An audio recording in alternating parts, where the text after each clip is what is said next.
going on, world? It's day 3 of the 2022 alternative winter break. And I'm personally excited because I'm going to be interviewing someone who has been a leader in our community who's been doing work not only here in the DMV and around the country, but around the world. And I know that she and I got into a great conversation over social about her love of exotic foods and a willingness to try them and blog about it and encourage other folks to eat it. So this year, like we have in the past 2 years, we're hosting an alternative winter break around the media arts. So we've been interviewing people that are poets and writers, investigative journalists, bloggers, photographers, videographers, filmmakers. And the whole idea is to talk to them about their own journey so that young people, or maybe the young at heart who are interested in a career change, can know at least one set of experiences that they could follow to be able to pursue a similar career path. So my guest today is Mercedes Diane Griffin Forbes. She is a sustainability, agriculture, and food systems consultant passionate about ensuring female agriculturalists and food producers increase their agency, access, and income. She's an internationally recognized expert in gender and sustainability, providing training and consultations to clients in the US, Asia, Africa, and Latin America.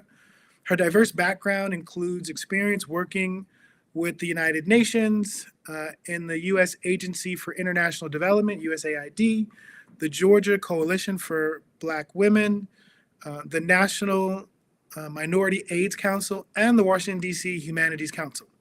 Ms. Griffin is skilled in strategic planning, behavior change, communications, legislative advocacy, and fundraising. Working in the areas of international development, education, and public policy, her career is focused on promoting gender equity, sustainable economic growth, and positive social development. She holds a master's in public health from George Washington University, Milken School of Public Health, and Masters of Arts in Sustainable Development from the World's Learning School for International Training. Ms. Griffin is the founder, Ms. Forbes is the founder of the Mercedes Para Foundation, CEO of Diane Griffin Enterprises, and the editor of Forks and Fandoms. You know, I just started reading people's entire bios yesterday, so hopefully all of that came through.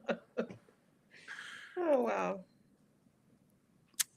Sister Forbes, thank you so much for joining us for this conversation. You are clearly a woman who is about her business and making change in the world and helping other people to do it. How are you doing this evening? I'm doing wonderful. How are you? I'm pretty good. My audio is coming through good? It's coming through loud and clear, yes. Yes. Yesterday was a disaster, so I'm glad that this plugging directly into the Ethernet is working. Yeah. So I like to do these conversations pretty similarly every time because I believe that there are things that change makers have in common, whether it is books that they read or places that they were, the kind of mentors they had, and the families that they come from. And the family piece is not to limit you, like if you don't have that kind of family, but maybe there are people in your family who aren't in your house who are doing similar work. So I love to ask, the first question is, how far back in your own family lineage are you aware of? Who is your oldest ancestor that you are aware of? And if it's not an ancestor, it's okay if it's a grandparent, but just who is the oldest member of your family you're aware of? Well, I would have to say my mother's parents. I am aware of my mother's entire family line, all the way to when we began on the island where we're from. But in terms of the actual people and like their stories, well, my bisabuela, my grandmother's mother, I would say her actually, because I do know quite a bit about her as well. So on my mother's side, but on my father's side, which is the American side of my family, African American, I don't know anything beyond my grandparents. Can you share what it is that you do know? Just as a context, like who are the people you come from that you know of? Well, my father's father was a plumber by trade, and he worked a lot in construction. So when the area that I grew up in Eastern North Carolina was really starting to grow, he was always involved in a lot of the projects that were going on when I was a kid. So I would always love to go to the construction sites and say, oh, my granddaddy did this, and my granddaddy did that. It gave me a huge sense of pride. And also with my mother's father, he was a cement company owner in San Andres. So that's where the Forbes comes from. My father is a Griffin, my mother is a Forbes, and he was the richest man on the island. And our family is tremendously large. My mother has 26 siblings. So, it gives you a great sense of pride when I'm in San Andres to say, I'm Hullaby's goddaughter, granddaughter, because everybody knows the Forbes name. My grandmother's, my father's mother, she was really more of a caretaker.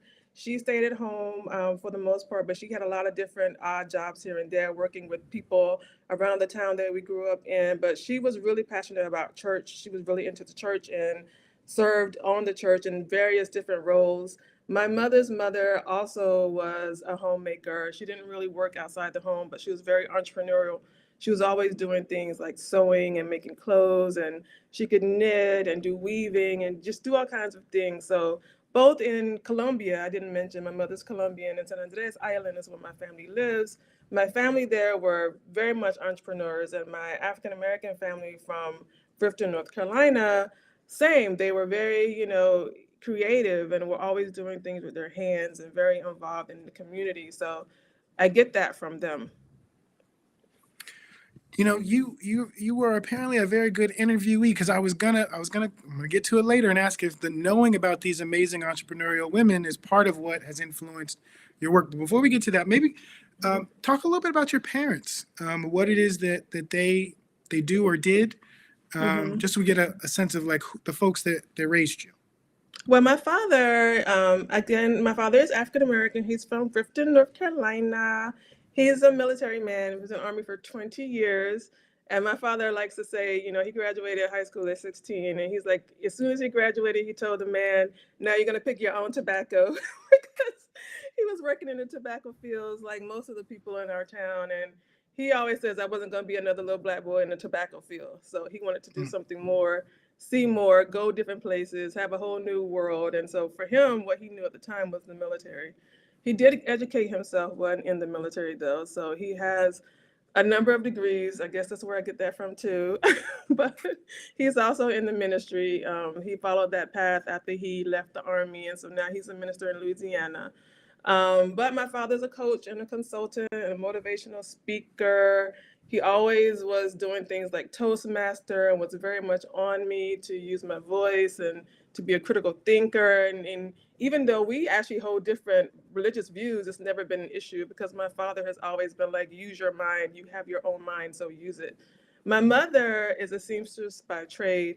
She came with me to the U.S. when I was about 3, and she's always been really a source of inspiration because she can build things, she can sew, she's an excellent gardener, she has a green thumb like you would not believe. Like, I wanted persimmons when I left China, and she was like, okay, I'm gonna get you a persimmon tree and we're gonna grow persimmons. And she did it. She's just like that. So yeah, both of my parents as well, they separated when I was very young, but they maintain a very healthy co-parenting relationship. So I had a good opportunity to learn from both of them. And things that they have in common are also being go-getters and being outspoken and not letting, life circumstances hold you down. So yeah, they push me to always go for what I want and not be afraid of challenges. Beautiful. I wonder if I asked you, what is your creative superpower? The thing, when you think about creativity, how do you feel like that manifests in your life? Well, definitely, I would say resourcefulness. It is the one thing that I've always been complimented on, even since I was quite young. I am able to think really strategically, and that helps me as a consultant, particularly working in resource poor areas. I'm really good at coming up with alternative ways to make things happen. And in my own life, it's definitely been a game changer. And as a professional, it has really opened up a lot of doors for me because I'm able to navigate spaces that are not familiar with at all. But just because of the way I think, I'm usually able to figure out, how to make this work for me and for the people that I serve. I wonder at what point in your own youth or adulthood, when did storytelling become something that you valued and you felt like you were good at? Because I feel like even though you're not a traditional storyteller, doing kind of strategic planning is visioning into the future. That's telling a Mhm, story of mhm. an organization or a project or a company. That grant writing is creative storytelling to explain a vision for a project and a set of outcomes. So I see storytelling as a part of the skill set that you have. But when do you feel like, if you would agree, when do you feel like you first started to tap into that ability to tell stories? Well, certainly I agree. And at a very young age, actually, when I was a young girl, I used to write a lot of short stories. I was very much into fantasy and writing stories that, took you to different worlds. And I actually thought that I would be a full-time writer growing up. My original major in university was English because I wanted to be a writer. But like most people, I decided to go the practical route and get a more practical degree and kind of abandoned it for a long time.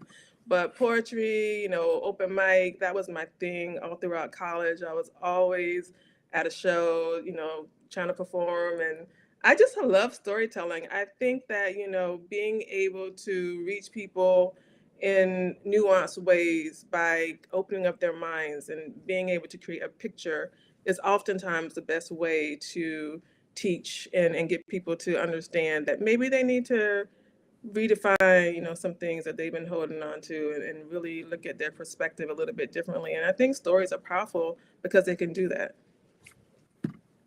I wonder if you can. The question I usually ask is, what's your earliest childhood memory of doing something creative? Maybe it's not when you were a child, but even though you just talked about writing stories as a child, do you remember how old you were when you wrote your very first story? Oh my gosh. No, I don't. I know I had to be elementary school. My mom still has some of those stories. So, and the handwriting is quite bad. So I know I had to be maybe 8, 9. I mean, I don't know. I used to try to make music and I couldn't sing a lick, but I could play clarinet. So, that I did when I was about 11. Yeah, very early, fourth grade, fifth grade. So being creative has always been something that's important to me. Do you remember if those stories were part of school or was it just something you did at home on your own? Oh no, I definitely did them at home. I used to have a journal where I would write down stories just on a whim whenever I felt like it. And it was also like part of like my own personal way to process like my emotions and my feelings. I've always been a very emotional person. And when I was little, whenever I would get sad, I would write more than any other time. It would just pour out of me.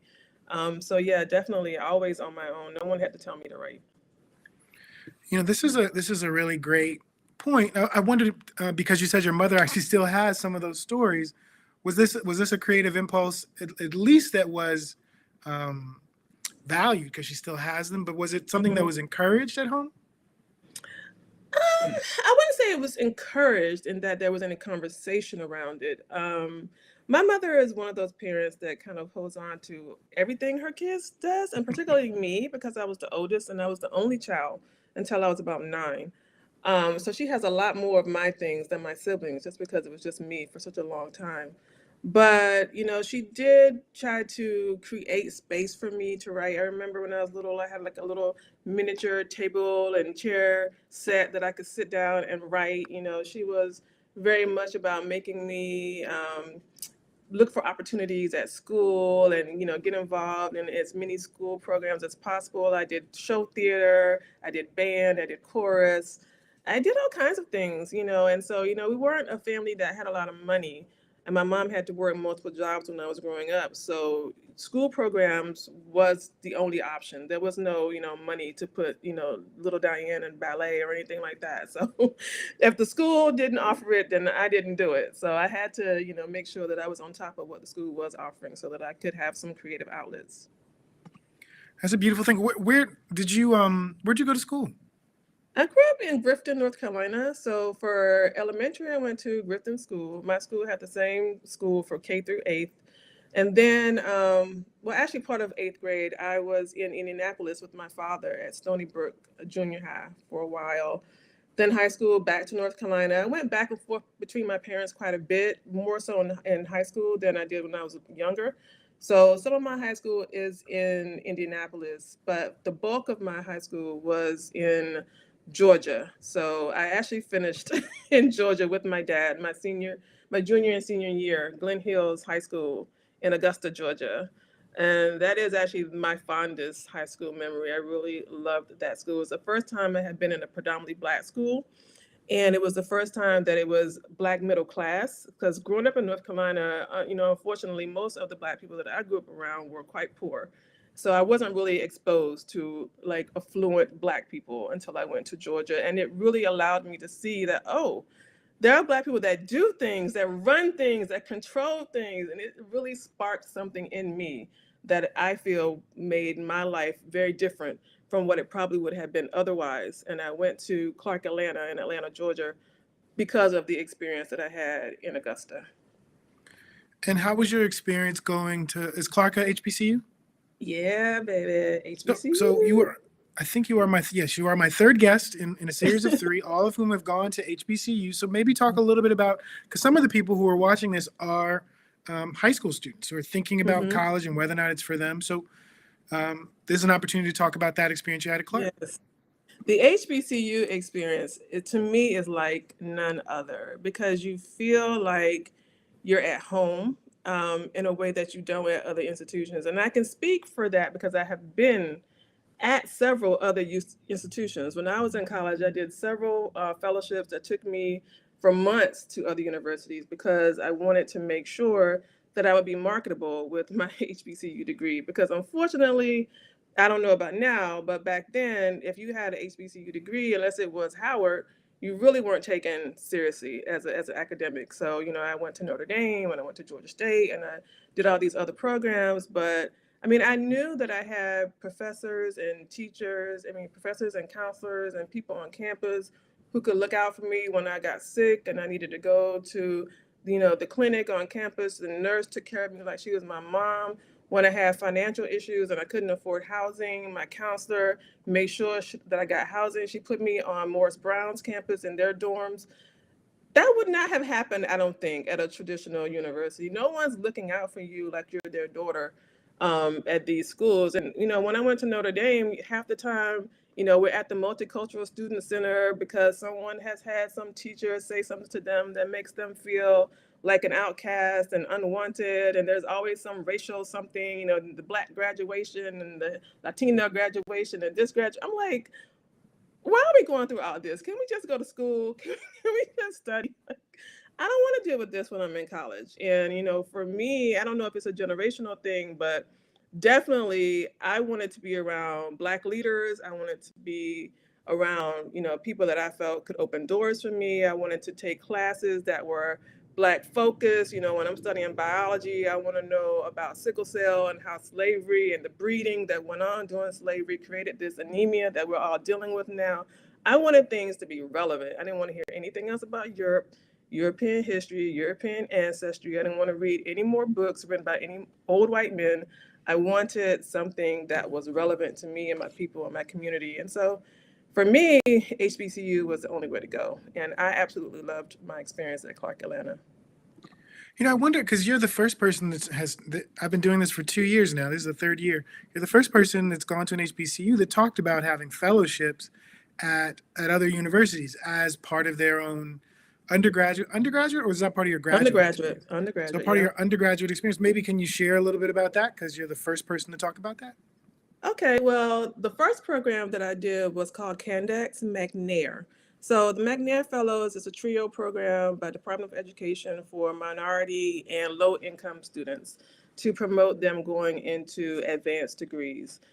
The program at Clark Atlanta was actually a partnership with Notre Dame and Xavier. So they would take us from Clark and the students from Xavier to Notre Dame every summer to do a research project. And I did a project there with the Notre Dame Parenting Project because my degree was psychology and I was always interested in social dynamics, focusing on social psychology. So my project was looking at gender identity and gender typing, actually very applicable to today's headlines, but gender typing and parenting and how parents shape their children's gender identity with the way that they interact with them.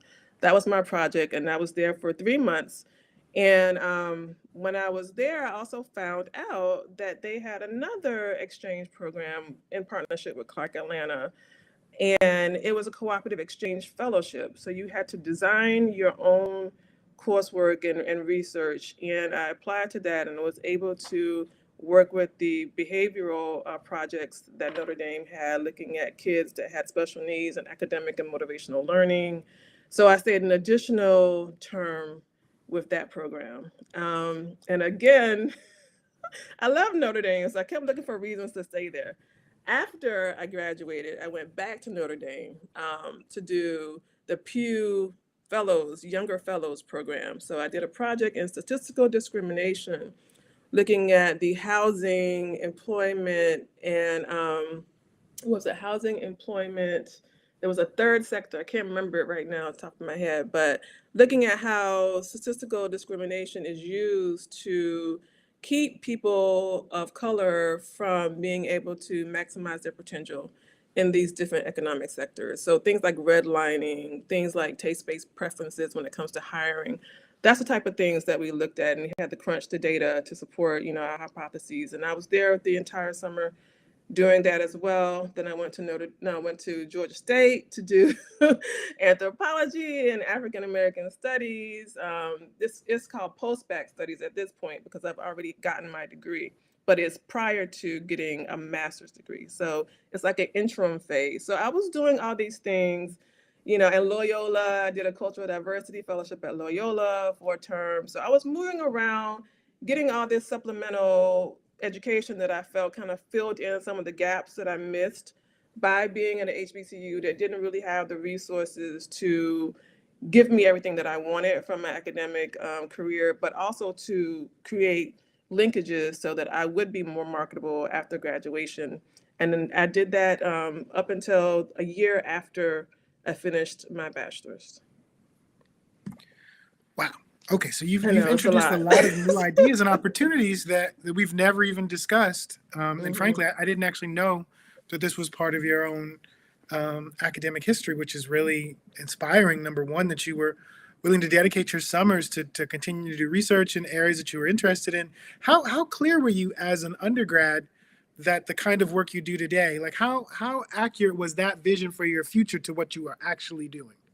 It wasn't clear at all in the beginning. I actually almost flunked out of university my freshman year. I had a 1.5 GPA my first semester at college. And part of that was because I was working a lot. I had to really support myself. And I was working at the Waffle House from 9 at night to 7 in the morning. And I had to be in class at 8 a.m. and sleeping, falling asleep, not doing my homework.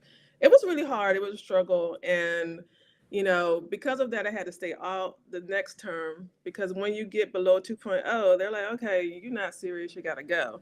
So I took a semester off by force and I had to go back and be in remedial classes and all this stuff, which was actually quite humiliating for me because I've always been, one of the smart kids. And so now to have this really super low GPA and I have to tell my parents that, I have to take these remedial classes because I got a D, in algebra. And they're like, what? What do you mean you got a D? How's that possible? But, when you have to work, you got to survive. Sometimes, things that you thought were important get put on the back burner. And luckily, when I did go back, I was able to, again, find mentors who were like, okay, you have these financial struggles. You need stable housing. Because I was bouncing around from house to house to house my whole first semester too. So that was another part of the issue. I just did not have, any way to pay for school, to pay for housing, to get food, to do anything. And even though my parents did try to help, they didn't have the resources to help me either. So it was rough. And so I was just like, I don't know if this is worth it. I don't know what I'm gonna do. And luckily, again, I got some mentors that helped me get housing, helped me find jobs on campus, helped me, get internships. And I was still working. I still had to work because, campus jobs don't pay much. So I was still doing things like cold calling and working at Gallup and doing surveys on the phone and still working at Waffle House, just not as much, not as often. But yeah, it didn't really click until I would say junior year, about the beginning of my junior year, what I really wanted to do. And I knew that I was fascinated by social dynamics, how people define themselves and operate in groups, because I myself, being bicultural and not quite fitting into any particular space comfortably. I felt like I wanted to understand myself better. I wanted to understand other people who were intersectional better. I wanted to understand, things like religion and politics and nationality and how they shape, our identity and how we decide how to navigate different spaces in terms of our group identity. So that's when it really started to all come, to full circle in terms of my academic trajectory. You know, I'm a little embarrassed. I had no idea how powerful and how rich your story is. I wonder, because I was having a conversation with one of the current fellows in our Towards 2040 fellowship, and one of the things he brought up, he was like, "I don't know how to use a mentor," and you've described yourself as having multiple mentors. So maybe could you talk a Mm-hmm. little bit about the role? I mean, you've literally said how they helped you, particularly Mm-hmm. navigating challenges, but how Mm-hmm. did you actually, one, approach them, or did they approach you, and then two, how did you, as an undergraduate student, navigate those relationships to get the kinds of support that you needed? Well, I would say they definitely approached me, but I've never been a person that's been afraid to put themselves out there and to be direct about what I need and where I'm going, and how to get there and how I need help to get there. So, I had problems and I would say so, and I think that's number one. It's like, you got a problem, you got to say so. Like they say, a closed mouth don't get fed. You got to let people know when you're struggling. And in terms of using them, I think being your authentic self, being true to who you are, because you're trying to form relationships with people and you want them to empathize with you. They got to know who you are. They got to know what they're dealing with. And if you are putting on in the front and you're not being, your real self, then your relationship is not going to be genuine. You're putting this facade like you got it all together, and then you're like, I need help. And then they're like, but I thought you had it all together. It's Hmm. confusing. So, you just got to be honest and be genuine. And I think be open to listen and to hear when people are trying to help you and talk to you. And yeah, just go from there. So maybe we can transition into, so you avert disaster, really trying to provide for yourself your freshman year. You Hmm. kind of you identify these fellowships that are ways that you're going to kind of fortify yourself in terms of educational experiences that add on to the experience you're having at Clark Atlanta, and that you're having out in the world, that you're bringing from your family and those experiences living in multiple states and outside of the country. And then you decide you're going to go to graduate school. So what programs did you go to, and what was the motivation for that? Because you're also the third of three that have advanced degrees, so lots of smart people. Well, going to university was never a question that I ever had. It was like, you go to high school, you go to college. It's just what you do. I never thought about should I, shouldn't I?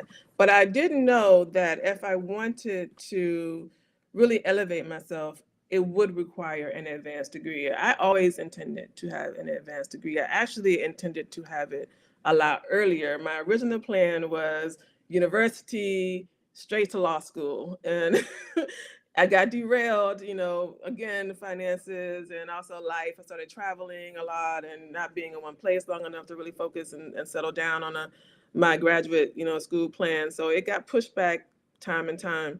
But I chose sustainable development, which was my first master's, because I knew I wanted a global career. I knew I wanted to be able to travel.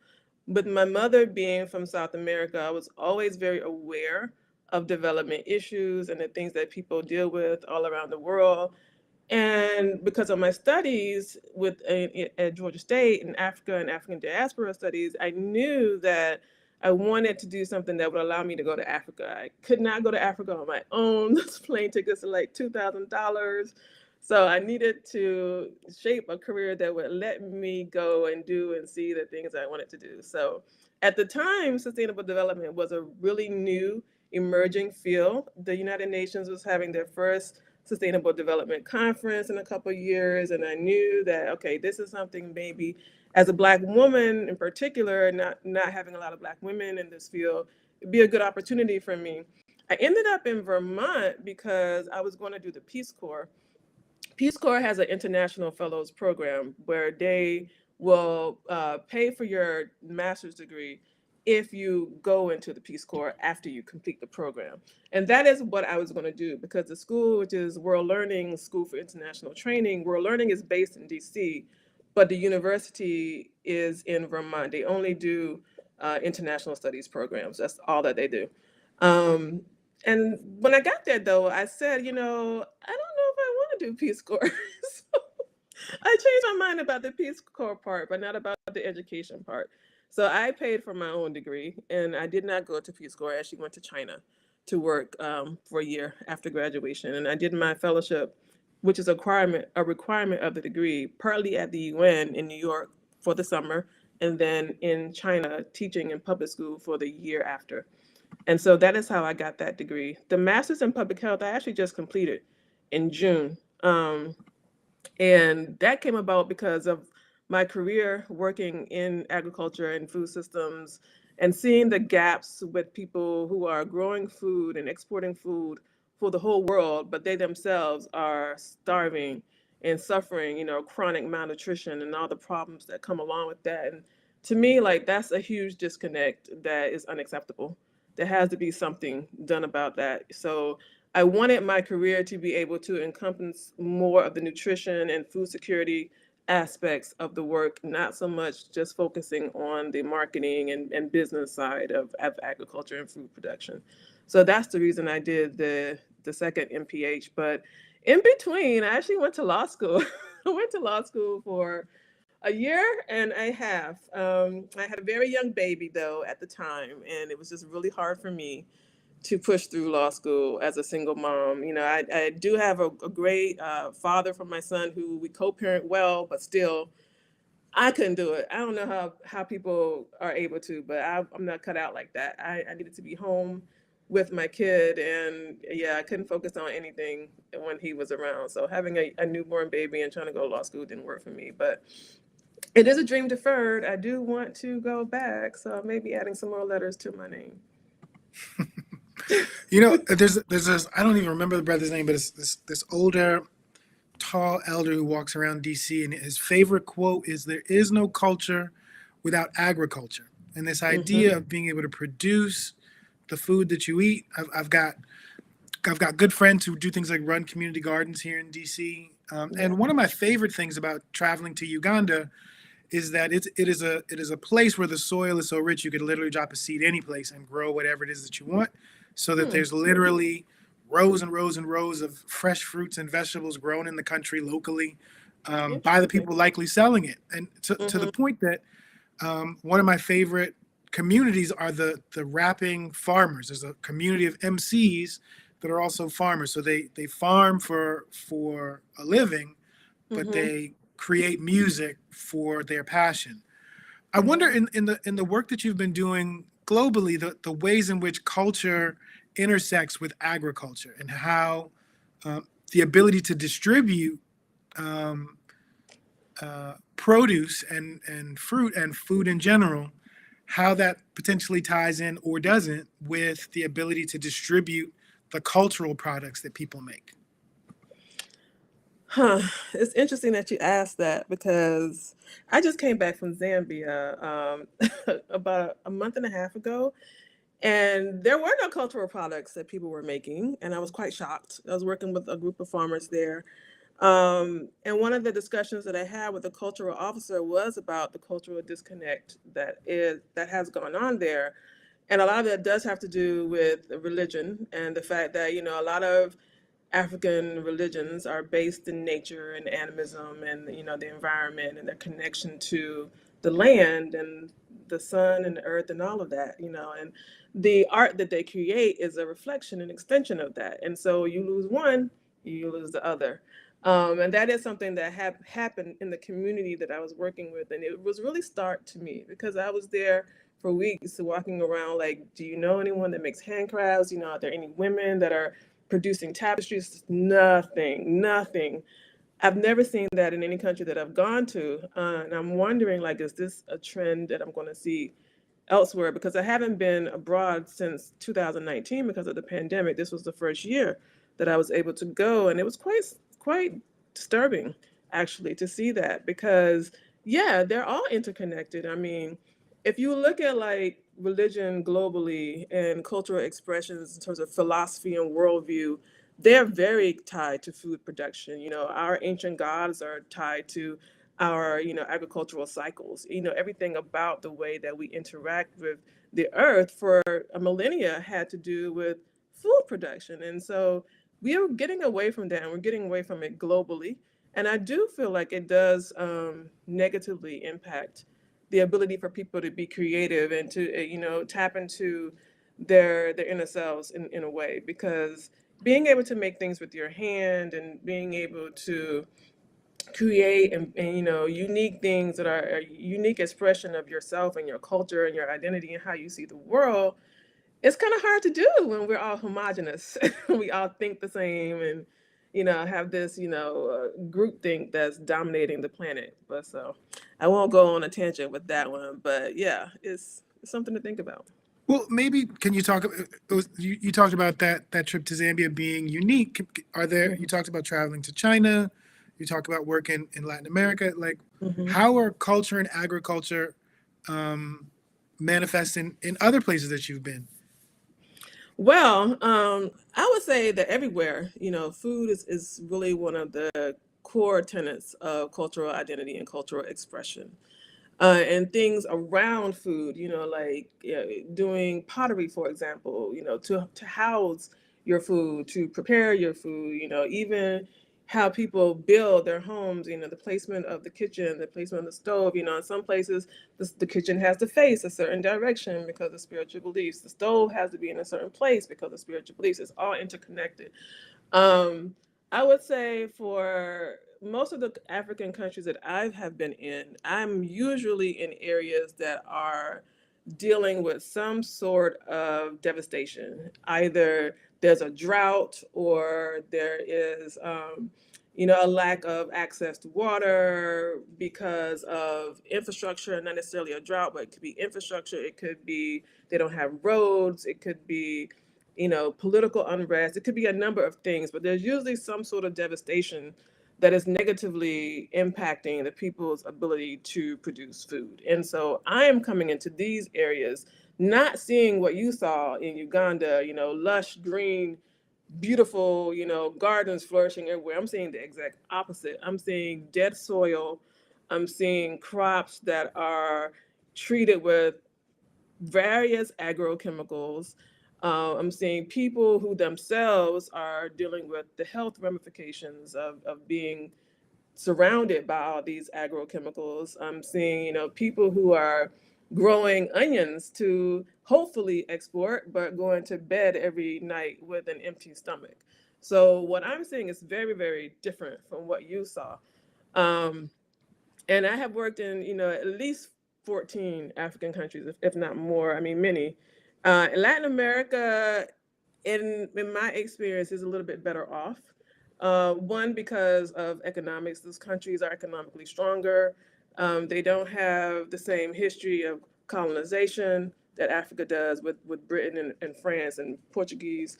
So, their whole connection to the land, they have land that they control for thousands and thousands of years. And even though the Spanish were there, they were there a long, long time ago. So it's not, like an immediate type of impact where you had, some of these countries in Africa just got their independence in the 90s and 80s. So it's very recent. It has a very different impact. So I would say, in terms of what I see, sometimes it's very heartbreaking to see the things that I see. But I feel like everywhere you go, food is core. Food is central to who we are, how we define ourselves, how we interact with one another. We all celebrate special occasions with food. We all have food that, we identify as part of, our cultural core. Food that, if you have, for example, if you have jollof from Nigeria, it's going to taste one way. If you have jollof from Ghana, it's going to taste a completely different way. So we are, we're very tied to our food in a very intimate way.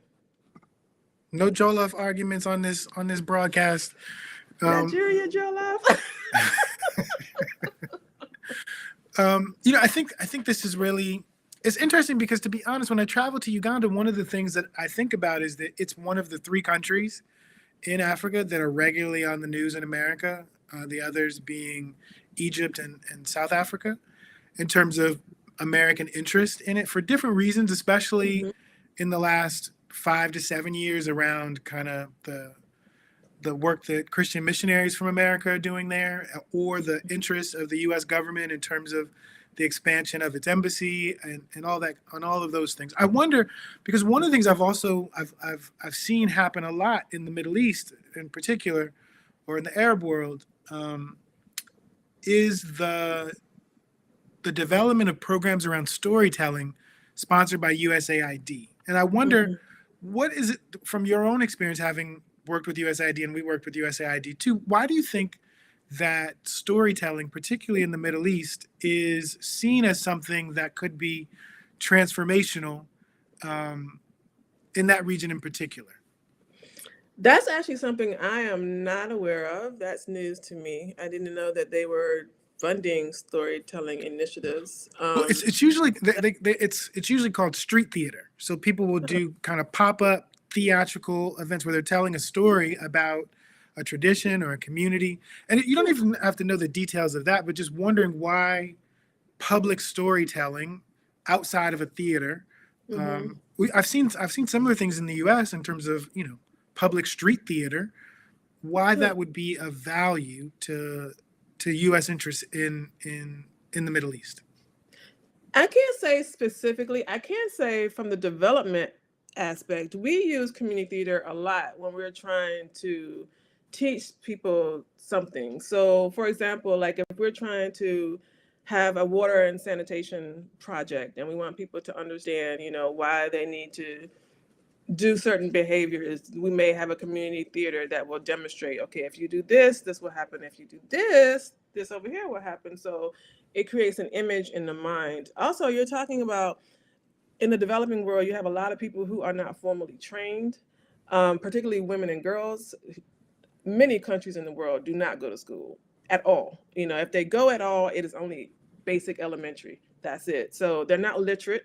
So you need to be able to reach them in a way they can understand. Even in my programs, whenever I do a training with groups, I normally teach marketing using symbols and theater, and I try to get people to understand, like a day at the market. If you're doing record keeping, this is what it will look like. If you have a day in the market and you're not using record keeping, this is what it's going to look like. So you're trying to reach people in a language that's universal, and I think community theater does that. um, Community theater in and of itself, I am not aware of. I'm sure it would have to be tied to some sort of No, you're right. lesson or plan or something that they're trying to infuse into the cultural consciousness. You are right. To be honest, the reason why it struck me as interesting was mostly just because I didn't understand why they wouldn't do like something on the radio or something on Mm. television or something Oh, on a everybody doesn't have YouTube. access. No, I know. I actually work a lot in Egypt, and in the area that I work in, it's a town called Fayoum. It's quite far from Cairo. I think my drive is about an hour. But the farmers that work in the rural areas outside, they don't often have access to television and internet and things like that. So you will oftentimes find, people may have a smartphone, but they might not have data because they buy data by bundle. So you buy, you upload a certain amount of data to your card and it may last you for like an hour. You don't have any more data. So, having YouTube and just being able to get on YouTube, that doesn't happen everywhere. That's something that is very Western, very first world. And even though you think, okay, the internet exists everywhere, no, there are all kind of firewalls in different countries that keep certain information from being inaccessible. China is definitely one of those places. There are many websites you cannot access. In the Middle East is also, there are many websites you cannot access. So just putting something on the internet, is not going to necessarily be a fix. And oftentimes people won't have access to it at all. Electricity is also an issue. So even if there is, Wi-Fi infrastructure, is there an electrical grid? Is there, an opportunity for people to work online? A lot of countries in Africa do data rationing. I mean, electricity rationing. So if the farmer is working in the field all day. Will they have power at night? They may not. It may be that their only free time is during the time when there's rationing. So they can't get online anyway because they don't have any power. So there's all kinds of limitations. I think, community theater is a way to reach people, as I mentioned, that is easily digestible, but it's also low cost. It doesn't cost much to get people to get together and put on a skit. I'm learning.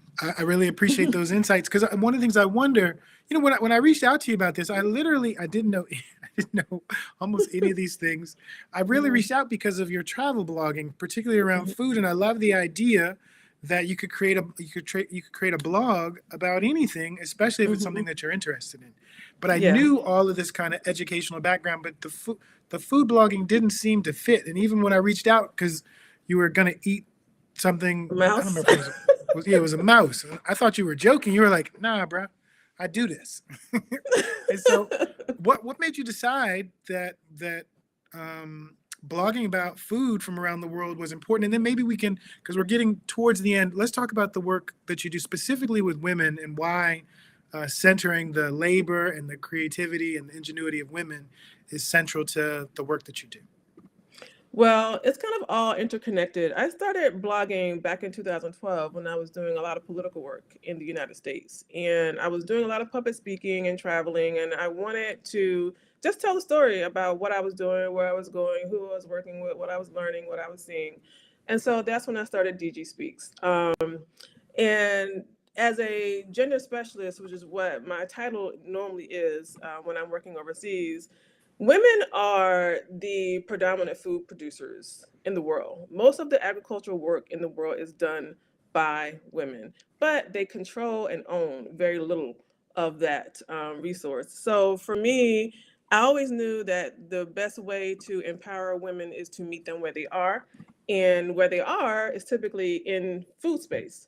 And so, my writing around food and culture is tied to the work that I do. My interest has grown exponentially over the years. The more that I'm exposed to people and in the way they eat and how they prepare their meals, and as I work with them to transition oftentimes from subsistence-based farming to food retail or market-based farming, and oh, you have mangoes. Okay, you want to dry your mangoes. This is how you dry your mangoes. This is how you make money from these mangoes. This is how you market your mangoes. This is how you export your mangoes. It's all like step by step by step. And I get a lot of inspiration to tell stories from those things that I see. As of late, I've been writing more along the lines of travel and my personal travel experiences, because I'm realizing that I'm not seeing enough people who look like me when I travel. I don't see enough women of color. I want to be a source of inspiration. I want women who look like me to get more involved in the world that I operate in, because I'm tired of going to a country as the foreign expert and people are expecting a white woman. It's not acceptable. People need to know that Black women in America and other parts of the world have something of value to contribute, and we are here to contribute it. I don't want people to think that, that their salvation lies in someone that is other. And that is oftentimes the narrative. Development does really enforce the patriarchy and the paternalistic mentality that the West is the source of everything good and the rest of the world is somehow, deficient. And I want, people to say, no, no, we all have pieces of this puzzle. And if we all work together, we can make this world a better place. And I think that does start with women of color, Black women, Hispanic women, Asian women, women who are not white, going to do some of this work, because we have to change that narrative. We must change that narrative. And so I've been trying to tell more about, this is how I live. This is how I live. This is what I'm doing. This is where I'm at. Look at me. Don't you want to come? Don't you want to come join me? You can do this too. So, yeah. I wonder how much of that it was funny when you first started talking. I was like, you are not following the right Instagram channels, because all of the people I see abroad living their best lives are women spreading their black girl magic. But you were talking about something different. You were talking about women that travel abroad for work, for specifically to work help with people. other Yeah. people of color. And that's, Yes. you are correct, because the Yes. overwhelming majority of women who are not from the places that I've traveled to, I think we've been to 14 countries, the overwhelming majority have been white women. Mm-hmm. But I wonder how much of that has to do with um, the kinds of degrees that are necessary for Mm-hmm. particular jobs. So you talked about all the work that you did from a fairly young age to think about kind of how to build the kind of credentials that would be necessary for whatever it is you were going to Mm-hmm. decide to do. Mm-hmm. And so I wonder, to that end, what are the kinds of recommendations that you would make to viewers about how it is that they could prepare themselves for the kind of careers that you're talking about? Well, first of all, a lot of it is lack of knowledge. People don't even know that international development as a career field exists. So many people say international development, what is that? So I think, for teachers, educators, people who are working with young people, look into these alternative career paths and let your students know what is out there. What can they do? Pretty much anything that you can do here, you can do abroad. And there is a huge access gap when it comes to technology, when it comes to infrastructure, when it comes to education. So you can definitely work anywhere with what you do here, what you know here. And I think a lot of people don't realize that. And also, I think for people like me who grew up poor or who grew up, without a lot, they may not see themselves wanting to struggle. And it is a struggle. You will be struggling if you're in a village in the middle of nowhere. You gotta get used to sleeping under the mosquito net and having, the spray and all of that discomfort. You might not have access to a toilet. You may have to use an outhouse. You may have to struggle. And I think for a lot of people who have like made it, they're like, nah, man, I don't want to struggle no more. I even have a friend of mine that's from Jamaica who always laughs at me. He's like, honey, the object is to get away from the poverty, not go to the poverty. And I'm just like, no, you can't just think about, I made it and forget about everybody else. At least I can't anyway. I want to know that when I leave this earth, I have done something to bring other people along with me, at least make an effort to do so anyway. And I think, my advice would be for people to be open-minded, to not be afraid to be uncomfortable, to not be afraid to go outside of their comfort zones, to spend time reading and researching and seeing what's out there, what are the needs, and figure out, how can they fill a void? How can they get more involved? It will do wonders not only for the people that you serve, but also for you as a person. It will completely change your perspective. I've always been very ethnocentric. I've always been very much about Black people issues in the US. But because of my work, I have learned that a lot of the problems that we deal with here are so much bigger. They're so much broader than the Black white dynamic that we think of when we're trapped in this bubble. And when you start to see how all the pieces connect and intersect, you're just like, whoa, your mind is blown and you realize, okay, there's a bigger problem going on in this world. And, people are suffering everywhere. It's just the label that's attached to that suffering is often different, but the root of the problem is often the same. And for me, yeah, I want people to understand that, and for people to say, okay, I want to do something to make this world better, and not to just look, in their own backyard, because sometimes your reach can be more powerful away from home than where you stay. So, yeah. I wonder if you were reflective in this moment. Do you think that perspective is because you are the child of a kind of international relationship that with your mother coming from? I'm Um, sure.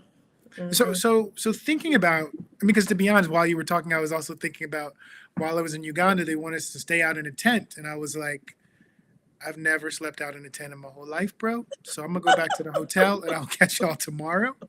But I think that, but sharing that is to be able to say, like, you can support what's happening abroad, and also, to a degree, experience a level of comfort and be invested in the people who live there, who are Hmm. doing the actual work. At best, like, um, there's a word that every little child who sees anyone that does not look Ugandan will call you, which is a mzungu. which is foreigner. Hmm. And I Yeah, I remember know the that first word. time I was called a foreigner, and I was with two other black people, and they're like, "Are they calling us white?" And it's like they were calling Rwandans Bazungus too. So like this idea, anyone that's Hmm. not from there is just a Hmm. foreigner.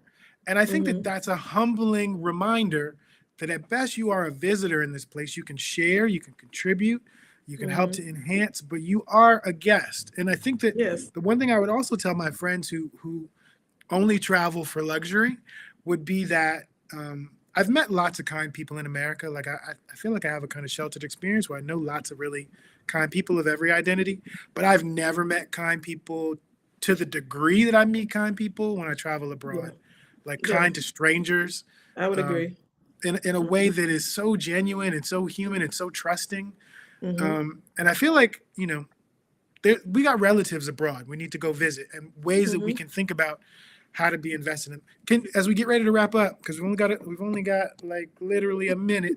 Um, why is it so important for our viewers to know about the transformative power of investing in women locally, nationally, internationally? Because women make up half the world's population. As they say, women make up half the sky, hold up half the sky. We cannot grow as a human race as long as half of our population is being suppressed. It's just not possible. That was your mic drop moment. Mercedes, I definitely appreciate you being here and sharing your experiences and your insights. I definitely learned a lot. Judging from the comments, lots of people who are watching learned a lot, and I hope you continue to do this important work, and that as the world continues to open up, there are more opportunities for you to travel abroad. Thank you so much for joining us Thank tonight. you. It was a pleasure. Thank you so much. All right, everybody, that's day 3. We've got 2 more days of dope conversation. I hope you decide to join us. We're currently doing enrollment for the Words Beats Life Academy, and we're going to play a quick commercial. Hopefully, you or a child in your life decides they want to enroll. We have in-person classes. I'm sitting in our DJ studio, and we have virtual classes. Check this video out for more details. Enrolling in the Academy is really simple. You'll just go to our website, wblinc.org/academy. And when you get here, you'll see our main page and you can click enroll, and it'll take you to this form where you're just gonna fill this out. It'll take you about 5 minutes. Once you submit this, you're enrolled in the Academy, and you'll receive an email from me so you can pick the classes you'd like to take and join our Academy family. So we're an after-school program rooted in hip hop. So we have a bunch of classes that you may find interesting. You can go right to our website and go to our classes tab, and you'll see some of them, from performing arts like hip hop theater, spoken word, hip hop dance, some of our business classes that are like a boss and walk it like I talk it, which would be more arts management and entrepreneur based. And then we also have things like our music classes, emceeing and rapping and beat production and DJing. You can go to wblinc.org/academy to enroll.